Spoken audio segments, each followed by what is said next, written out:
এমন কোনো শক্তি এখনো তৈরি হয়নি বাংলাদেশে যে আওয়ামী লীগ সরকারকে তারা উৎখাত করতে পারে।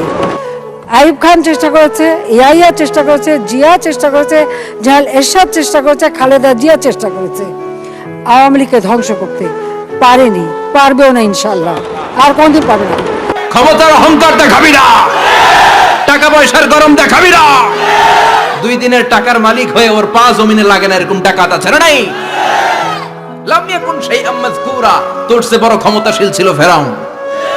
আল্লাহ ছাড় দিয়েছে, ছেড়ে দেয় নাই, ঠিক কি না? নমরুদরে ছাড় দিয়েছে, ছেড়ে দেয় নাই, ঠিক কি না? আবু জাহেলকে ছাড় দিয়েছে, ছেড়ে দেয় নাই, ঠিক কি না? এখনো যারা গাদ্দারি করে, ইসলামের বিপক্ষে কথা বলে, ইসলামকে জমিনের ভিতর গেড়ে দিতে চায়, দেখা যায় আল্লাহ ওদেরকে ছাড় দেয় কিন্তু ছেড়ে দেবে না। চিল্লায় কও ঠিক কি না?